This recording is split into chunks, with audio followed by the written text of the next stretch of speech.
What's up, y'all? Welcome to another episode of Across the Pitch, where we are big fans of Darlington Nagbe. We miss him so much, and we've been searching for a Nagbe replacement since he left, but there really is no replacing good old Darlington Nagbe. He'll be back in the Benz this weekend, though, as the Columbus Crew come to town on Saturday. And here to talk all about this match is Derik Abbott of the Wise Men Say podcast. Derik, welcome to the show, man. Hey, how's it going? Thanks for having me on. It's going great, man. It's not a great season for Atlanta, but we're getting there. We're getting to the end. We're ready for 2026, and you know who else is ready for 2026? The U.S. men's national team, and they were just in Columbus for their 2-0 win over Japan.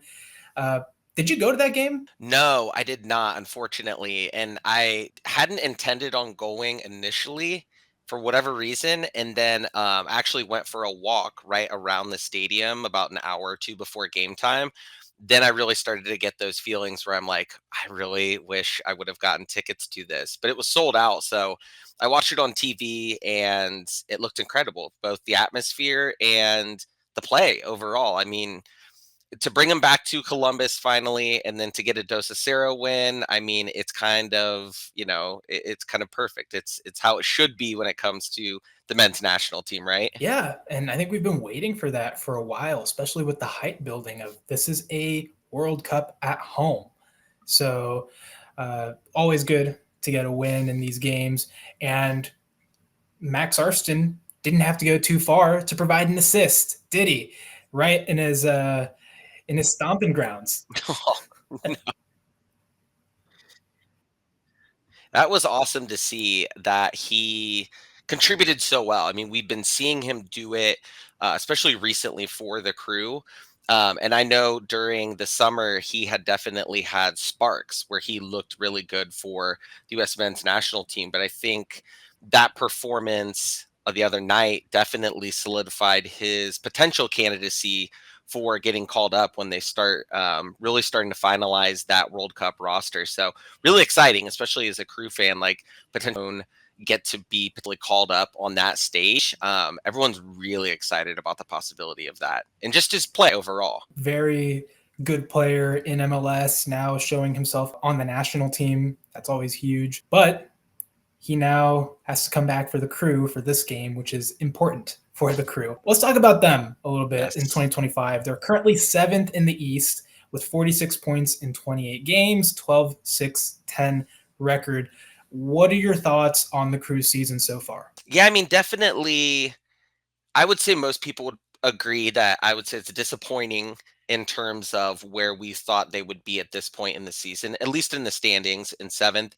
I'd be remiss if I didn't obviously address us losing some key pieces like a week or two before the season started. That was a big shock, I think, to everybody. Not necessarily that they were both eventually gone from the team, but I think the time frame in which it took place without any real time to find a replacement, we certainly knew it would be a bit of an uphill battle to get to where we were. So the first half of the season when we were battling in that top 3 position was amazing for Ben.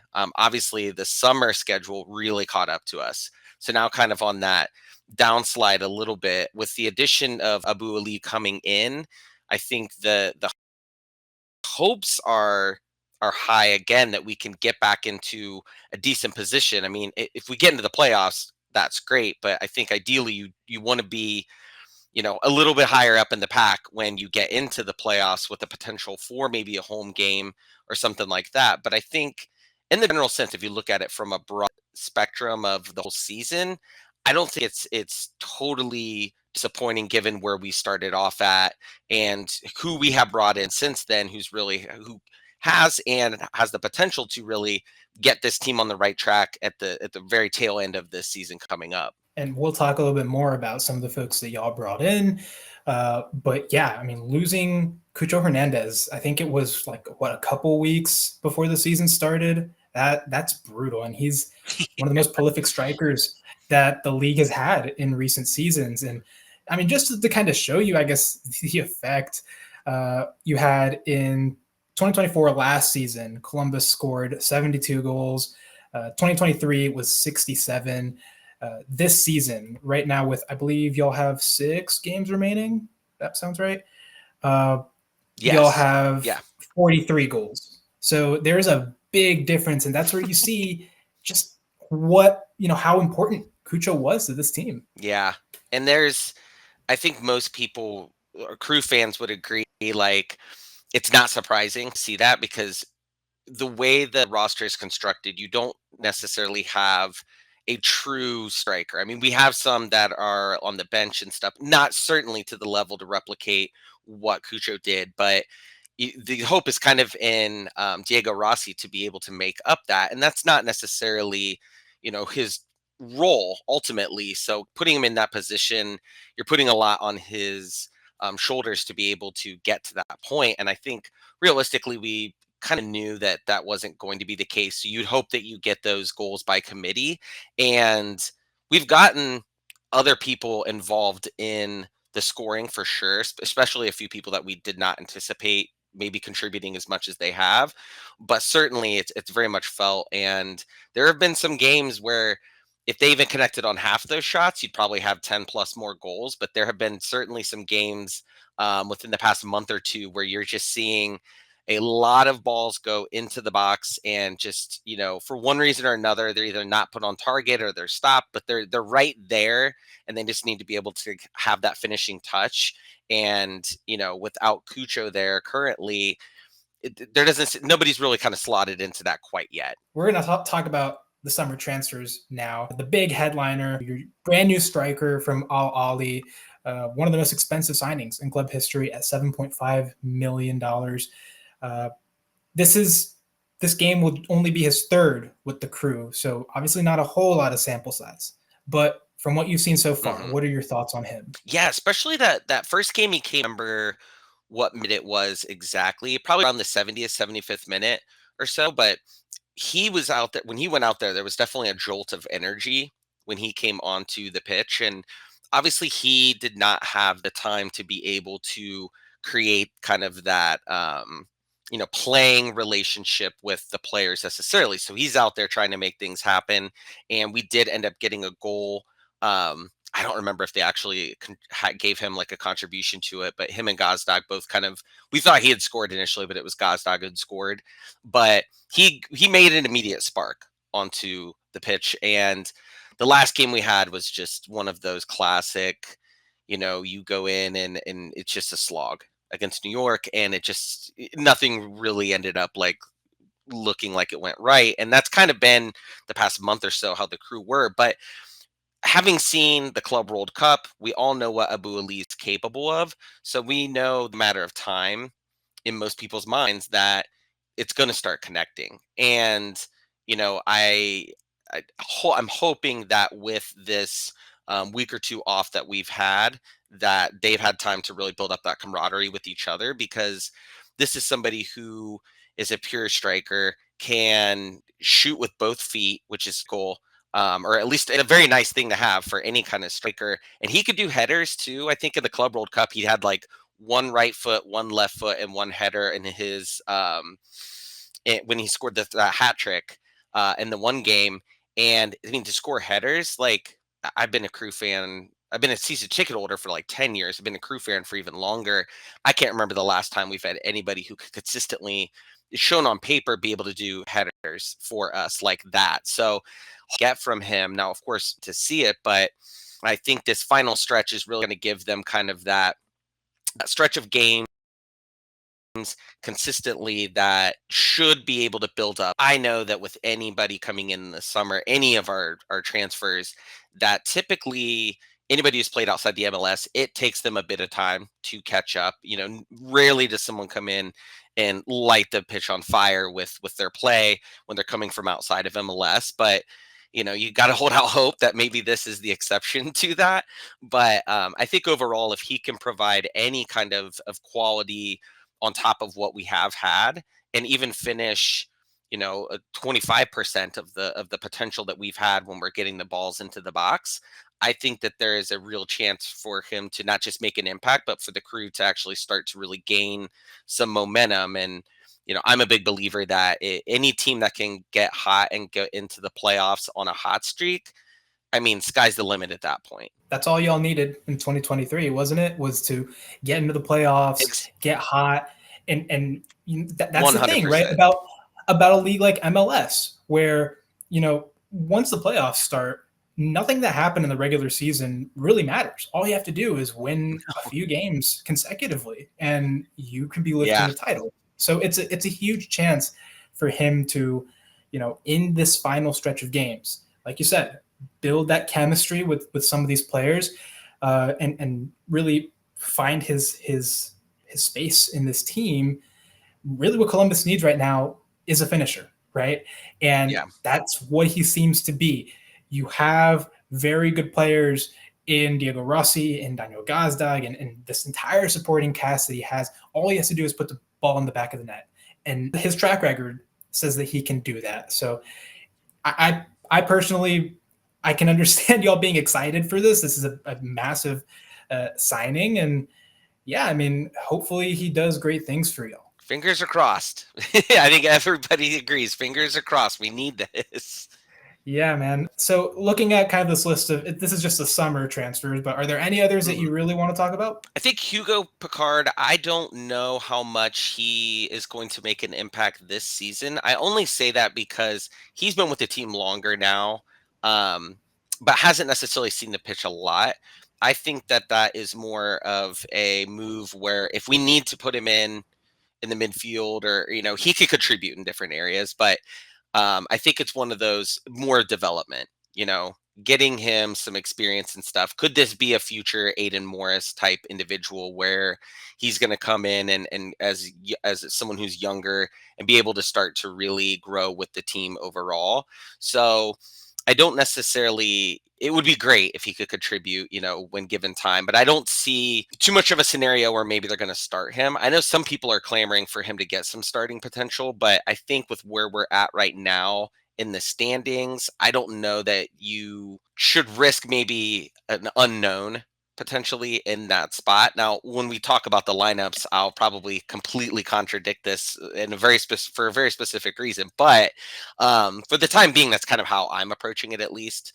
Um, Tristan Brown, we good, another good bench piece to have. Hasn't seen a lot of playing time either. Again, I think it's the same type of thing, like where that's an individual that probably isn't going to contribute much this year unless it's like an emergency scenario, but has a lot of potential to be able to contribute. And then I think AZ might be the only other one that like people may have heard of at one point or another, because he did have some bursts where he played really well for us. I was a little personally, I was a little surprised that we moved on from him when we did, because he hadn't really been with the team that long. But I think at the same time, you know, any crew fan will probably tell you there's a lot of faith in Wilfred Nancy and these moves that he makes in his system. And even though you see a game or two where someone's, has a good shining game where they perform really well, I think there's also, you got to factor in everything. And it could have just been a case where we weren't noticing it, but he maybe wasn't just quite the right fit for the system and what we wanted to do overall. So, I think that probably ultimately will end up being the right move for them to do. I mean, you have to trust Wilfred Nancy as the current MLS Coach of the Year. He definitely knows what he's doing. He's done some stuff right to get Columbus to its competitive state over the past couple of seasons. So surely he has a plan. And as far as Hugo Picard, here in the Atlanta, Hmm. kind of the Atlanta media sphere, I guess is the word for it. Uh, there's just one Twitter account that just continued to like go on like how Hugo Picard is so talented, and our boy Zilf, we love him, but he just he would talk about him nonstop, and so that's the only reason I really, that name Oh, really okay. really jumped out to me. But yeah, looking at this Columbus side, it makes Yeah. sense that given that you are 2 points above the play-in line, the line for the play-in game, playoff direct qualification, Yeah. whatever you want to call it. I understand not wanting to take the risk, and he Hmm. has, from my understanding, on this Crew roster, he has quite a few players that it's frankly going to be hard to get ahead of. I mean, you're talking about Arslan, you're talking about Yeah. Farsi, Herrera, some of these players that have kind of established themselves a little bit more. So it makes sense that a player like him, kind of a younger guy, is going to get more kind of sporadic minutes, especially as this season, given how it's gone, you have to think about that as well. Yeah, and it feels like they've definitely brought in some pieces and moved them up from Crew 2 as well, where they want to get them experience with the first team in one way or another, even if they're not going to maybe see substantial playing time, but even just on the bench, getting that type of experience where in the off season, I think in the past I haven't seen a ton of moves. Maybe there's always like one or two a season. I'm sure you've seen the same thing on your end that you're surprised that that player is not going to be with the team any longer. And I could see like them making some moves where then Picard becomes like a much bigger piece for them like next season. So I've seen moves that like are help us right now. And then I think there's moves that are being made specifically for next year and kind of beyond as well. So, and I don't know if it was the same account, but that's how I learned a lot about Picard too, was that like I would see on like my Twitter like feed as I was like typing in and looking up information around, there was a lot of conversation about how he's so talented and he's just, really young, but the potential is through the roof. So I was really excited to get him, but hadn't heard anything about him up to that point. So still, really excited for the prospects of him in the future for sure. For sure, the future is bright for Columbus, but we got to talk about the present. Let's talk about your predicted lineup for this game. Just kind of run through it real quick and highlight some key players we need to look out for. Yeah, yeah. I mean, the top line, if you've seen any Crew games or followed it, I think that everyone would agree this is what you're going to see in terms of Abu Ali up top, Diego and Gazdag both on the sides. I think that this is ideally what they want to roll. This is what I think have always kind of had in mind. I think Issa Tall actually came out and kind of confirmed this that Abu Ali they were trying to get at the beginning of the season. They were trying to make it happen, and I don't remember the exact reasoning behind it, but it didn't work out. But they had their eyes on him since the beginning of the season. So Gazdag obviously came in a little late. That was a bit of a surprise, I think, for everybody because we had no indication that was going to happen. But with the current roster, this is absolutely who you want up top. And I think if Diego just is, contributing, putting the ball into the box and things like that, I think this is where you're going to get either Abu Ali, with the ball there to score, or you're going to have Gazdag, who can certainly, we've seen, I think, especially if he's not needed to be the striker main contributor. He can score, we all know that. But I think giving him somebody else who at times can draw attention away actually frees him up the better weapon for us. So I'm really excited aspects of that. You move on down. Darlington Nagbe coming off injury. He's been out for a few weeks now. And I think it was just yesterday, Nancy said that Darlington could have played our last game, but he wanted to give him a little bit more extra time. Nancy and this lineup in general, I'll say now, I put this out here. The amount of times this season that I've either gotten to the stadium and seen the lineup, they have like a big lineup board that they like slot in and everything, or just seeing a graphic of it. 9 times out of 10, at least up until we got Abu Ali, the lineup has been. There's always a few names where you're just like, whoa, why are we throwing? It's not been consistent. And that's not necessarily a bad thing. Hopefully that means you've got all the right pieces, but are playing a little bit of game. Who are we playing and what's the style? And we're going to stick true to ours, but maybe how can we um, maximize our potential, with what we have with our players and counter what we think they might do. But Nagby, I think, will get playing time and probably start. Chambos, I think, because he's been a little more consistent in terms of starting and playing time. Now, his play overall has been a little hot and cold, but I think from a just health standpoint, I think that he would be a good person to have in there. He also has potential to move up and try to score. and he's shown that he can do that in the past with us when we've needed him to. So he is a good asset to have up there. Nagby can score from outside the box. We all know that. You know that just as much as I do. I would love to see one of those again this year. Haven't seen it yet, but I think it gives the Nagby the ability to kind of be that pitch general that he is in terms of directing things a little bit more. Max, we already talked about. He's in like top form right now. I know that they turned down some offers from some other leagues for him. I think that most Crew fans are kind of under the impression that this is probably the last season we're going to have him. I think the offers are only going to continue to go up.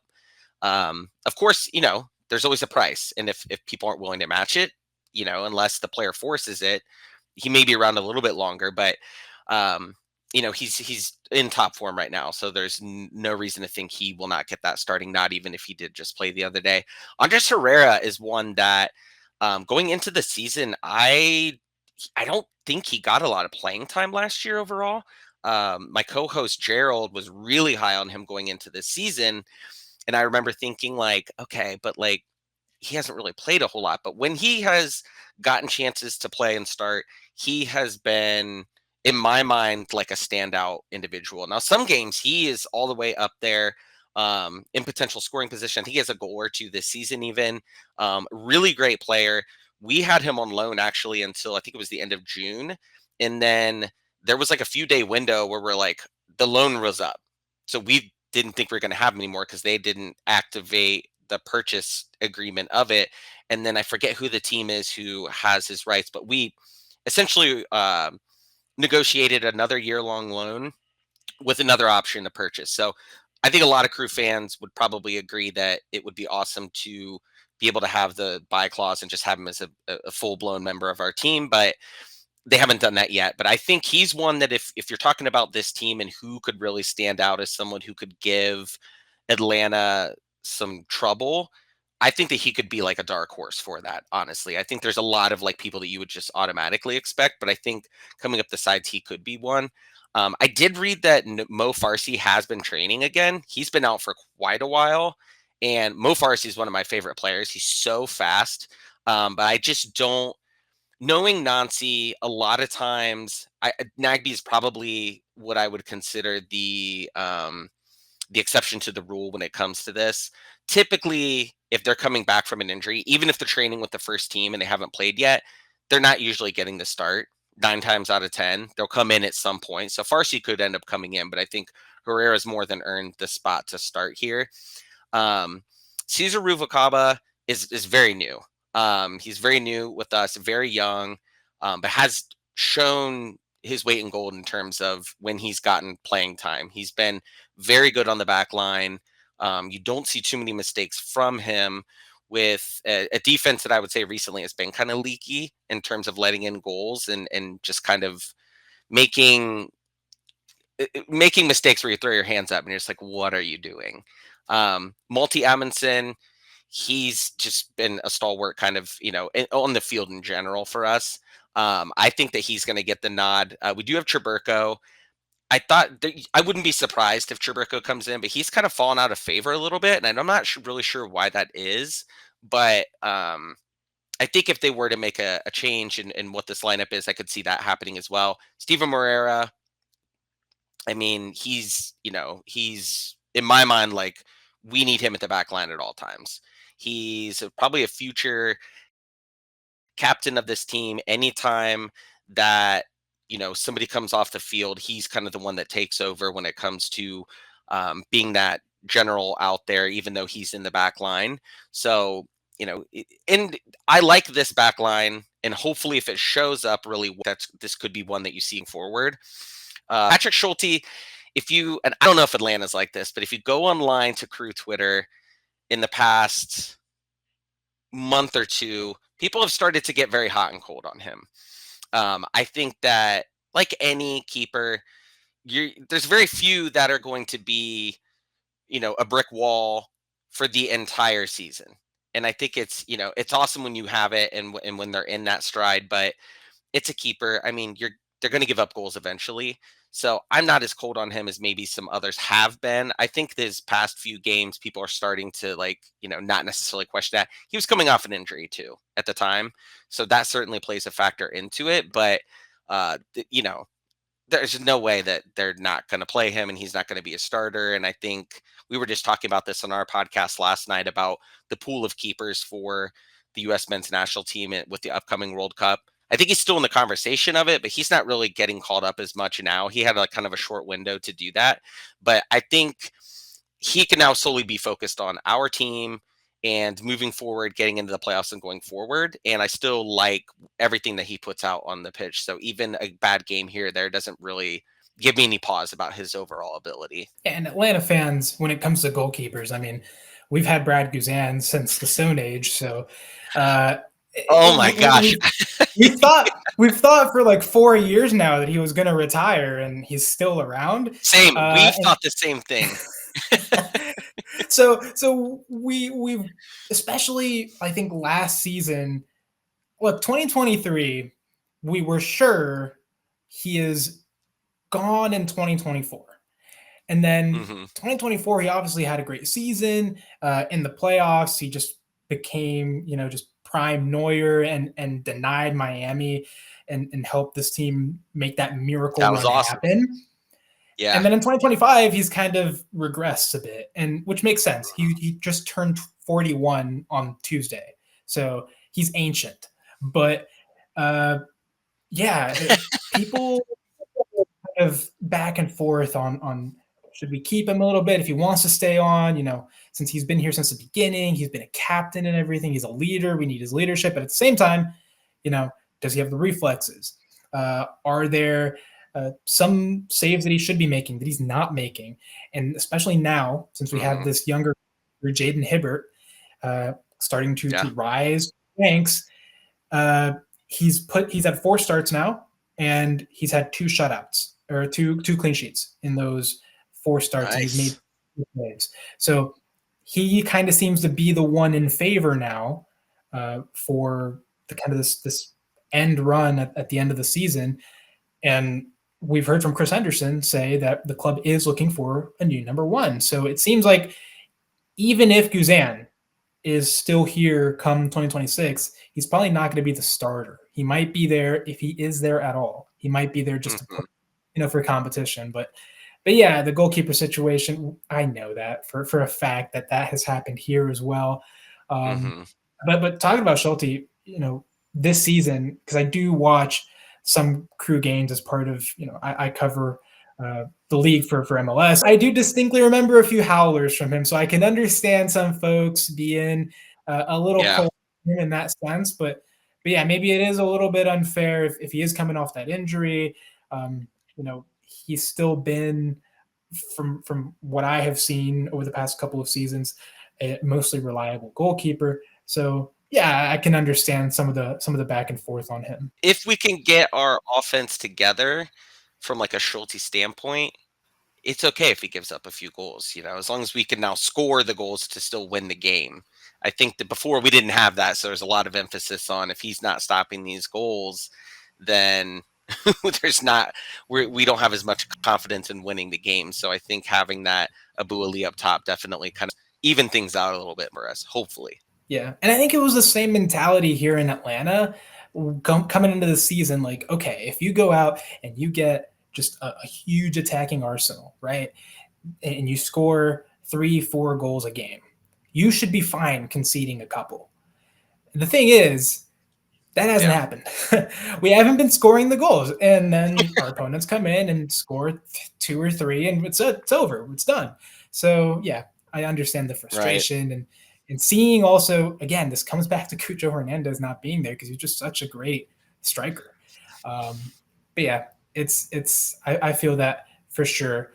Kind of bringing this to a close a little bit. Can you tell me a little bit about Columbus's play style? What can we expect to see this Saturday? Yeah, it's very Nancy has a very specific style, and I think it's a lot of it's possession with a purpose. It's not just to hold the ball and wait for the other team to make a mistake or specifically pass 25 times before you start to make a move. Like, especially when we had like Caleb Porter, everyone was very used to, we're going to have 20 passes and then we're going to make an offensive, attempt on something. It's very specific in terms of holding it and getting it to the midfield and then directing, stretching the field left to right. There's a lot of that. I think if you're a team playing us in your from a defensive perspective, you need to have a lot of patience because we're passing with a purpose every time, but also you're going to see a lot of instances where they're going to kick it out and try something on the wings, especially. Like a lot of it is going to play through the wings. I think with Abu Ali and not having as much like tape on him so far playing for the Crew, that could potentially change a little bit where we're trying to go more through the middle because we did play that way a little bit previously when we had Cucho, but I think you're going to still see a lot of coming up the wings and trying to stretch that field as best as possible and then find the gaps. In a lot of cases, I think the times that we've gotten really jammed up is when we've got everybody there forward. We're coming in from the wings, and it's either a bad cross or shot into the box, or we're just giving the defense too much time to just park. I mean, not from the general sense of parking the bus, but when you get everybody down there and it's all congested in there, that's when we're probably not at our best, in my opinion. So I think it's a lot of, we like to practice a lot of patience and passing, but stretching the field and doing it with purpose versus trying to make quick attacks and things like that. I think the team's certainly capable of doing that when the opportunities there, but I think they're also very mindful of don't just do it to do it. Like I think now Nanti gives them the freedom to be able to make the moves that they need to make, but at the same time understanding what the overall goal is anytime you have the ball offensively. And so I think from a Atlanta side of things, I think one thing is that what I've seen work recently, and we were talking about how it seems like the league has caught up a little bit to Nancy's system to a degree. I think if you're jamming up the wings, forcing everything into the middle, that hasn't necessarily worked out for us. Now that was with Diego a lot of times playing in the middle or at least kind of floating over into the middle. I don't think that's worked a lot for us. But I think if Atlanta's going to go in doing what a lot of the other teams have done in the past month or so, I think that's probably their best course of action against us. Which I shouldn't be out here giving, everybody an idea of what the game plan should be against us, but just what I've noticed. I mean, that seems to have been working, honestly. Take notes, Ronnie Dyla. Take notes, Atlanta United players. Yeah. Take notes also of the score prediction. We have reached the part of the show where we ask our guests how they think that this game ends. Usually, we do a little bit of a scoreline competition. We unfortunately haven't really been keeping up with it because it's been very depressing this season, having to follow some of the results. Yeah. But how do you think this game ends? Yeah, so I was thinking about this earlier this week. Of course, I mean, I think we went over this on our podcast, but I think in recent memory or the past few years, there hasn't been too many ties, which is kind of surprising to me because I feel like in my memory of us going to Atlanta, there seems to be more Atlanta winning, and obviously playing on the turf composite field is a big difference for the Crew. It has been for years. It's almost a bit of a house wars when we go into Atlanta, at least in my mind, because I'm always like, oh no, here we go. Like it's we're not going to end up playing pretty. We adjusted to the environment and the playing surface. That being said, I do think we have some players that have played either in the Club World Cup or notwithstanding the game at lower.com just the other night, but playing in international games and stuff where you get a little bit different feel for that than just the playing surface at lower.com. So I think someone like Abu Ali, who played in the Club World Cup, where they brought in like grass and stuff like that, very different, than what you're just naturally grown and that type of thing. So it part of me is like, I think he can get a goal. It would be his first one. I think he can get a goal, and that would be great for us. But at the same time, I think about how we've been playing our defense until I see it. I still think is going to leak a goal. I would love for to be proven wrong this weekend. Um, so I was thinking 1-1 or a 1-1 draw. I would love for that to be different. Even just a game where everyone's scoring goals, I think would be exciting because the past few I've been watching for us haven't necessarily been the most exciting games to watch, just from an observing standpoint. But I'm going to go 1-1, and I hope that I'm wildly wrong. Yeah, I'm with you when it comes to hoping that we get a game with more goals, some more excitement. We haven't really had a whole lot of excitement in Atlanta this season, but hopefully this is the game because I remember 2023, that playoff series was really fun. It was really wild. So hopefully we can bring some of that. So Derek, where can people find you? Give us like a 4-5. Whoever wins, fine, but at least we're scoring a lot of goals. For sure, man. And where can people find you? You can find me at Funky Moses 17, and then I'm on the Wise Men Say podcast, and we are at Wise Men Pod, and that's across all socials. That's going to do it for this episode of Across the Pitch. Thank you guys for watching. Be sure to check out the website, scarfandspikes.com, for all your news, analysis, opinion, and all other kinds of updates on Atlanta United. Check out the shop for some really cool merch. We have hoodies, we have hats, we have t-shirts, and really cool stuff for you to show your support for the channel, for the website, and all that we do. Be sure to join our Patreon. That's a really great way to support our work. Starting at $1.17 a month, you get access to exclusive content, including interview audios, our unfiltered series, our Patreon mailbags, and our Discord, where we have some really fun chats about Atlanta United and other much more fun topics this season. Be sure to come to the Nest on 4 bar at the Signia by Hilton on Saturday. Starting at 5:30, we will have our live pre-match show. Come in, enjoy, have a drink, have some really good food. It's an awesome environment, and it is right across the backyard from the stadium. So you'll be able to get into your seats by match time, kickoff time, really, really easily. So that being said, Derik, thanks for hopping on, man. Appreciate it. Thank you so much. Love it. And hopefully go both teams. May the best team win.